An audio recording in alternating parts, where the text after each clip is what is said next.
भगवत स्वरूप का ध्यान कैसे होना चाहिए, एक तरह से हम बता दिए मानसी सेवा के रूप में, जो कि है बार बार उसको सुनो और मानसी सेवा का अभ्यास करो।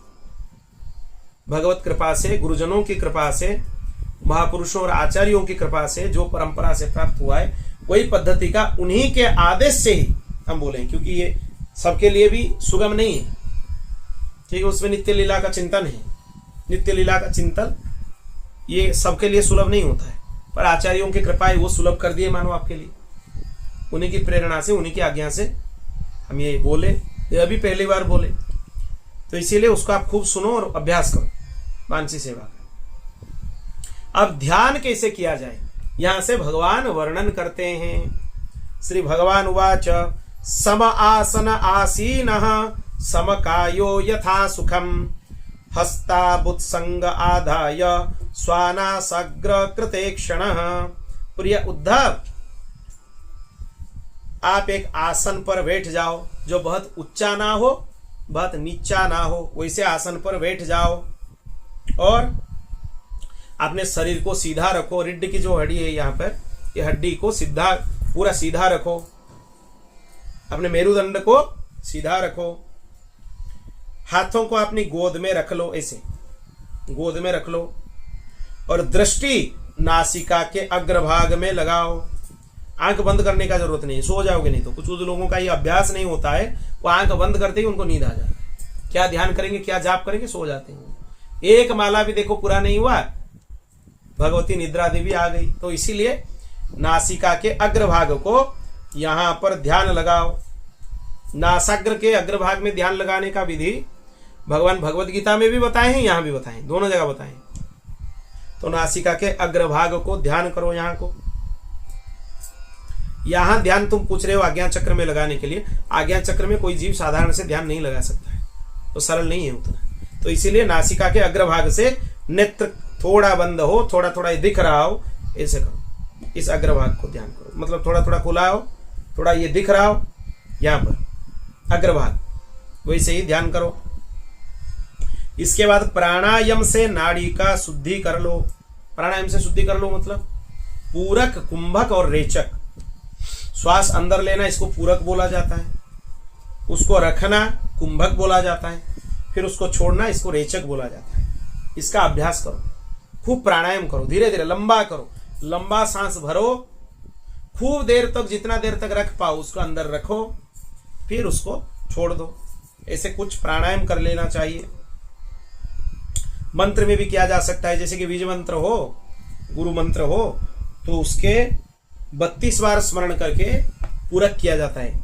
सांस भरना चाहिए, उसका अंदर रख के उसको 64 बार स्मरण करना चाहिए, और जब सांस बाहर निकालते हो उसको 16 बार स्मरण करना चाहिए। यह विधान है। प्राणायाम करोगे तो इंद्रियों पर विजय प्राप्त कर लोगे। फिर हृदय कमल में कमल दल का ध्यान करो। हृदय में मन को लाओ और वहां पे भावना करो कि एक कमल है, सहस्त्र दल कमल है, बहुत सारे पंखुड़ियां हैं उसमें, हजारों की पंखुड़ियां हैं, और उसी के अंदर एक सूते के समान ओंकार का चिंतन करो या राम नाम का चिंतन करो, जो आपको सरल है। और उसमें आप ये अनुभव करो कि हमें दिव्य घंटा का नाद सुनाई दे रहा है। भगवान नाम है, कमल के अंदर दिव्य घंटा का नाद सुनाई दे रहा है। जैसे वो ऐसे सुनाई दे रहा है कि वो ध्यान जो हम कर रहे हैं, जो स्वर सुनाई दे रहा है, वो स्वर टूटता नहीं है, वो कंटिन्यूअस सुनाई देता है। इस प्रकार प्रतिदिन 3 समय 10-10 बार प्राणायाम का अभ्यास करें। प्राणायाम कम से कम 10 बार करें, 3 बार करना चाहिए, मतलब एक बार में 10 बार। सुबह कर लिए 10 बार, दोपहर में कर लिए 10 बार, शाम को फिर रात को किए तो 10 बार, 10-10 बार करना चाहिए। ऐसा करने से 1 महीने के अंदर प्राणवायु वश में हो जाता है। भगवान बता दिए, तुम प्रश्न कर रहे थे प्राणवायु कैसे वश में होता है, ये पद्धति भगवान स्वयं उपदेश कर दी कि प्राणायाम 10-10 बार करके 3 बार दिन में कर लो तो प्राणवायु आपके बस में हो जाएंगे। धीरे धीरे सांस चलने लगेंगे, सांस फूलेंगे नहीं। इसके बाद ऐसे चिंतन करें कि हृदय एक कमल है, फिर अब ध्यान करना चाहिए, वो पंखुड़ियां उसमें 8 दल हैं, उसके बीच एक पीली सी सुंदर कर्णिका है, गद्दी है। कर्णिका देखिए, वो कमल के फूल के अंदर पीली कर्णिका होता है, उसके बीच में वो कर्णिका है। फिर वो कर्णिका में सूर्य, चंद्र और अग्नि का न्यास करना चाहिए। उसमें ध्यान करो कि उसमें कर्णिका में सूर्य हैं, चंद्र हैं, अग्नि है। 3 कलाएं होते हैं, तीनों की कलाएं हैं। अग्नि की 10 कलाएं हैं, सूर्य की 12 कलाएं हैं और चंद्र की 16 कलाएं हैं। इसीलिए तीनों का चिंतन करना चाहिए। ये पात्र स्थापन जब किया जाता है वही याग में, पूजन में, वहां भी इन तीनों का चिंतन ही होता है, समान है दोनों। तदनंतर अग्नि के अंदर भगवत स्वरूप का स्मरण करना चाहिए। सूर्य चंद्र हैं, बीच में अग्नि है, अग्नि के अंदर फिर घुस जाओ, स्मरण करो। हृदय कमल में 8 पंखुड़ियां हैं, उसके बीच में कर्णिका है, कर्णिका में सूर्य, चंद्र, अग्नि है। अग्नि के अंदर भगवत स्वरूप का स्मरण करना चाहिए, भगवत रूप का ध्यान करना चाहिए। कैसे ध्यान करना चाहिए, ध्यान से सुनो। भगवान के अवयव बहुत सुडोल है, सुंदर है। रोम रोम से भगवान की शांति टपकती है। उनके मुख कमल अत्यंत सुंदर हैं, उनके जैसा कोई हो ही नहीं सकता, इतने सुंदर हैं। घुटनों तक लंबी मनोहर 4 भुजाएं हैं, आजानुलंबित भुजाएं हैं। हम लोगों के जैसे छोटे छोटे हाथ नहीं है भगवान के।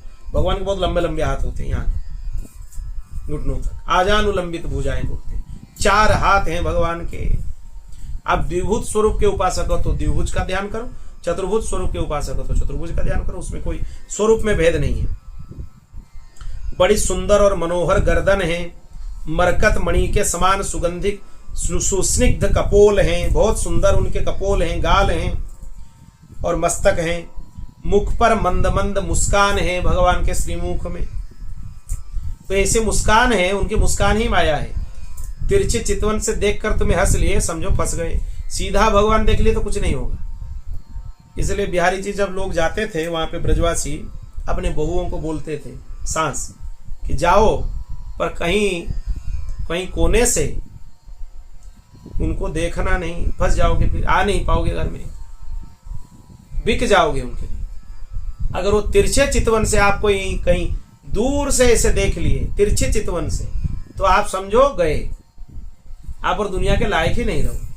अगर सीधा देख लिए तो बच जाओ। तो इसलिए सीधा देखना चाहिए। तिरछे चितवन में सब फंस जाते हैं। राम जी के तिरछे चितवन में मुनिया फंस गए। श्री कृष्ण की बात ही छोड़ दो। जब राम जी वनवास में थे, उनके इतने सुंदर रूप हैं, तिरछे चितवन है, मुनिया बोलने लगे चलो हम आपके पास समर्पित हो गए, हमें ले चलो आपके साथ। भगवान बोले इतने मुनि ऋषियों को हम साथ में लेके कहां चलेंगे, अगले जन्म में हम श्री कृष्ण बनेंगे, आप सभी मुनिया गोपी बन जाएंगे, वही गोपियां हैं, फिर आपको हम खूब आनंद देंगे लीलाओं में। वो लिखा है पद्म पुराण में, कौन से मुनि कितने साल कौन से मंत्र के साधन करके कौन से गोपी बने हैं, वो लिखा है। गोपी कोई साधारण नारी नहीं है, ऐसे ही गोपी बन गए। बड़े बड़े सिद्ध महर्षियां हैं जो गोपी हैं, पद्म पुराण में स्पष्ट लिखा है। हजारों साल तक एक एक मंत्र का साधन करते हुए उनको गोपी शरीर प्राप्त हुआ है। तो उतना सरल नहीं है कोई स्त्री शरीर मिल गया किसी को, या संसार के जैसे स्त्री पुरुष का काम होता है, वो गोपियों का प्रेम नहीं है, वो सर्वोच्च प्रेम है गोपियों का। इसीलिए भगवान की मंद मुस्कान की छटा बहुत अनोखी है, उसका ध्यान करो। दोनों ओर के कान बराबर हैं, उनमें मकराकृत कुंडल हैं। इसे ये मकराकृत कुंडल होते हैं, नहीं देखे हो तो मकराकृत कुंडल अयोध्यानाथ भगवान का दर्शन कर लो, ठाकुर जी का और जानकी जी का कुंडल देख लो, वही मकराकृत है वो कुंडल। वो झिलमिल कर रहे हैं, इतने सुंदर हैं। वर्षाकालीन मेघ के समान श्यामल शरीर पर पीतांबर फहरा रहा है। भगवान का शरीर मेघ जैसा रंग है, इतना सुंदर है। ना तो वो नीला है ना तो वो काला है, मेघ जितना गंभीर रंग का होता है उसी रंग का ठाकुर जी का शरीर है। और उनके ये हाथ और चरण तल लाल है पूरा, वो लालिमा भी अद्भुत है, कितने सुंदर है। आप वो दर्शन करने से ही जानोगे कितने सुंदर है। और सुकोमल है, आप स्पर्श करने से भी आपको संकोच होगा, इतने कोमल है, छूने से कष्ट होगा उनको। छूने से भी कष्ट होगा, इतने कोमल है, कैसे छुएंगे उनको? इस संकोच में ही बड़े बड़े भक्त छू नहीं पाते हैं, वो संकोच लगता है, इतने कोमल है नंदनंदन। वो अपने इतने नन्हे नन्हे चरण कमल से चलकर ब्रज वृंदावन को धन्य कर दिए, इतने नन्हे नन्हे चरण कमल से संकोच लगता है। वो बस सोचते ही रहते हैं भक्तजन कि दूर से देखते ही आनंद ले ले, क्यों पास में जाकर उनको कष्ट दे। इसीलिए भगवान के सुंदर शरीर को देखो, पीतांबर उनके शरीर पर फहरा रहा है, उनके वक्षस्थल में श्रीवत्स चिन्ह है, देवनागरी लिपि के साथ जैसे दिखता है वैसा ही एक चिन्ह स्वर्ण वर्ण का भगवान के वक्षस्थल पर है, वो श्रीवत्स चिन्ह है। और भगवती महालक्ष्मी जी वहीं पर विराजमान है वक्षस्थल पर। भृगुलता उनके वक्षस्थल पर और एक चिन्ह है, भृगुलता भृगु जी का चरण चिन्ह है। भृगु जी उनके छाती पर आकर प्रहार किए थे अपने चरण, वो चिन्ह भी भगवान प्रेम पूर्वक रख लिया अपने हृदय में, आज तक है भगवान के हृदय में। श्रीवत्स चिन्ह दाएं ओर है, लक्ष्मी जी बाएं ओर है, हाथों में क्रमश शंख चक्र गदा पद्म धारण किए हैं। ये शंख चक्र गदा पद्म धारण का भी बहुत सारे स्वरूप है भगवान के। पहले चक्र है बाद में शंख है तो उनका नाम अलग हो जाएगा, पहले शंख है फिर बाद में चक्र है तो उनका नाम अलग हो जाएगा। ये शंख चक्र गदा पद्म अलग अलग हाथों से भगवान उसको पकड़ते हैं तो उनका नाम अलग अलग हो जाता है। कहीं श्रीवत्स है, कभी त्रिविक्रम है, कभी माधव है, तो उनका नाम अलग होता है। तो यहां पर बोला गया है शंख चक्र गदा पद्म, इन स्वरूप में ध्यान करो। गले में बनमाला लटक रही है, चरणों में नुपुर शोभा दे रहा है, इतने सुंदर नुपुर है, वो चलने से कितने सुंदर आवाज निकलते हैं वहां से। गले में कौस्तुभ मणि है, जगमगा रहा है वो, अपने अपने स्थान पर चमकाते हुए किरीट मुकुट है, कंगन है, करधनी है, बाजूबंद है, सुवर्ण से बने हुए हैं, एक एक अंग सुंदर हैं, इतने सुंदर हैं क्या वर्णन करे। उनके सुंदर मुख और प्यार भरी चितवन कृपा प्रसाद की वर्षा कर रहे हैं। और उद्धव, मेरे इस सुकुमार रूप का ध्यान करना चाहिए, अपने मन को एक एक अंग में लगाना चाहिए। चरणों का ध्यान कर रहे हो, चरणों का ही करते रहो। संचिन्तये भगवतश्चरणारविंदम वज्रांकुश ध्वज सरोरुह लांछनाढ्यम। कपिल देव भगवान बताते हैं भगवान के चरणों में अद्भुत चिन्ह है। क्या है? वज्र है भगवान के चरण तल में, और क्या है? ध्वजा है, कमल है, अंकुश है, ऐसे सुंदर सुंदर चिन्ह हैं। जब वो चलते हैं रेत के ऊपर वो चिन्ह बन जाते हैं, क्योंकि उनके चरणों में इतने सुंदर सुंदर चिन्ह हैं। जो ठाकुर जी के दाहिने चरण में है वो श्री जी के बाएं चरण में है, जो श्री जी के दाहिने चरण में है जो चिन्ह वो ठाकुर जी के बाएं चरण में, वही 48 चिन्ह है। दोनों की चरण कमल में दिव्य चिन्ह है। उनके करकमल का ध्यान कर रहे हो, इतने सुकोमल करकमल हैं। आपको तो करकमल देखना हो तो राधा रमन लाल जी का करकमल देख लो, कितने सुंदर हैं। इतने छोटे से ठाकुर जी हैं, नन्हे से ठाकुर जी हैं, उनके उंगली इतनी छोटी छोटी उंगलियां हैं, और उसमें भी वो कितने सुंदर भाव से खड़े होते हैं। देख लो एक बार उनको, इतने सुकोमल है उनके श्री अंग, एक एक अंग से मधुरता टपकती रहती है। बस देखते ही रहो इनको, और कुछ करना ही नहीं है। कोई तुम्हें पूछे क्या करना है, नहीं कुछ नहीं करना है, हमें बस इनको देखना है। कोई भक्त तो ये बोलते हैं भगवान जब आते हैं दर्शन देने के लिए क्या चाहिए, कुछ नहीं चाहिए, बस आप ऐसे ही दर्शन देते रहो, हम देखते रहें आपको, और कुछ नहीं चाहिए। यही सुख है, आपका दर्शन ही सुख है, और क्या चाहिए हमें? कुछ नहीं चाहिए। बुद्धिमान पुरुष को चाहिए कि मन के द्वारा इंद्रियों को उनके विषयों से खींच ले, और मन को बुद्धि रूपी सारथी की सहायता से मुझ में ही लगा दे। चाहे मेरे किसी भी अंग में हो, चाहे मुख कमल आपको अच्छा लग रहा है तो देखो, उनके घुंघराले बाल अच्छे लग रहे हैं तो उनको देखो, मस्तक में मोर पंख है तो उनको देखो, किसी भी अंग का ध्यान करो। कहीं भी मन अटक जाए ध्यान करो। वक्षस्थल सुंदर दिख रहा है तो ध्यान करो। नाभि कमल ठाकुर जी का बहुत सुंदर है, प्रत्यक्ष आप अगर देखोगे उनके नाभि कमल फंस जाओगे वहां। इतने सुंदर नाभि हो सकता है किसी का? इतना सुंदर है नाभि, बहुत सुंदर है। उनके चरण तल बहुत सुंदर है, उनके करकमल सुंदर है, उनकी गला बहुत सुंदर है। कभी कभी वो संगीत भी गाते हैं, इतने सुंदर आलाप भरते हैं कि उनके संगीत सुनोगे तो रह जाओगे, ये तो सबसे बड़े संगीतज्ञ हैं, इनसे बड़ा तो कोई हो ही नहीं सकता। इतने सुंदर गाते हैं, इतने मधुर गाते हैं, वंशी बजाते हैं तो बहुत मधुर बजाते हैं, इतने मधुर बजाते हैं, उनके वंशी के शब्द सुनोगे तो सब शुद्ध बुद्ध भूल जाओगे। निसम्य गीतम तदनंग वर्धनम ब्रज स्त्रिय कृष्ण ग्रहीत मानसा।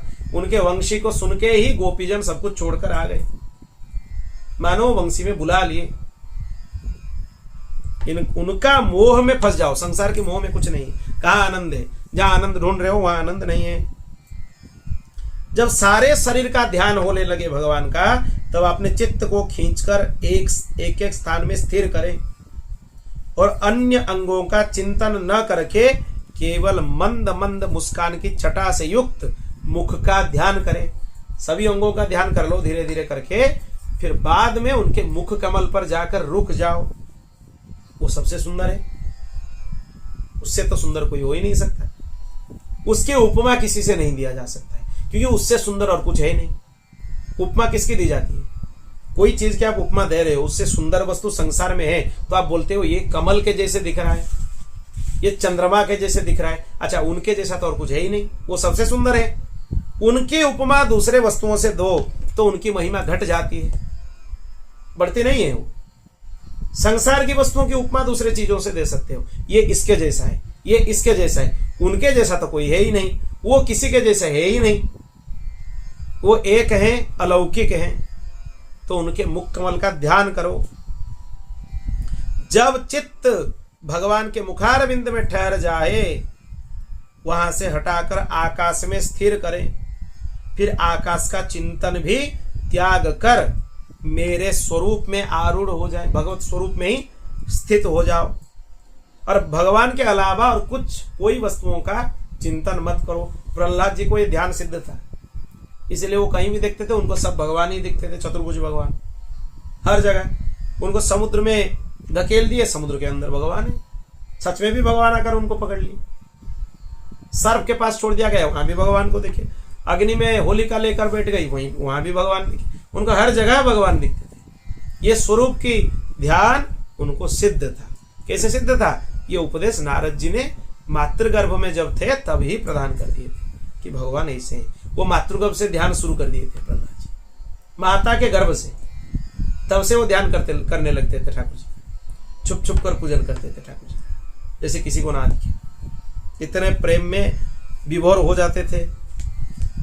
जब इस प्रकार चित्त समाहित हो जाए, तब जैसे एक ज्योति दूसरे ज्योति से मिलकर एक हो जाती है, वैसे ही अपने में मुझे और मुझ सर्वात्मा में अपने आप को अनुभव करने लगता है। वह स्थिति में आप और भगवान में कोई अंतर रहता नहीं है। आप भगवान में हो जाते हो, भगवान आप में हो जाते, वो स्थिति बन जाती है। कोई अंतर नहीं रहता। आप जो बोल रहे हो भगवान बोल रहे हैं, आप जो कर रहे हो भगवान कर रहे हैं। सहज हो जाएगा वृत्ति। भगवत स्वरूप का ध्यान करने से वृत्तियां सहज हो जाती है। लीला चिंतन अलग है, मानसी सेवा अलग है, ध्यान अलग है। पहले हम मानसी सेवा का चर्चा कुछ किए थे, आज ध्यान का चर्चा किए। कभी समय आएगा इसी एकादश स्कंद में ठाकुर जी चाहेंगे तो लीला चिंतन कैसे होना चाहिए वो भी चर्चा करेंगे। अगर ठाकुर जी का उसमें उनकी अनुमति होगा तो वो अपने आप आ जाएगा विषय। जो योगी इस प्रकार तीव्र ध्यान योग के द्वारा मुझ में अपने चित्त को संयम करता है, उसके चित्त से वस्तु की अनेकता नष्ट हो जाती है और तत्संबंधी ज्ञान, उनकी प्राप्ति के लिए होने वाली कर्मों का भ्रम उससे शीघ्र निवृत्त हो जाते हैं। वो मुक्त हो जाता है, फिर कोई संदेह उसमें रहता ही नहीं है। बोल भक्तवत्सल भगवान की।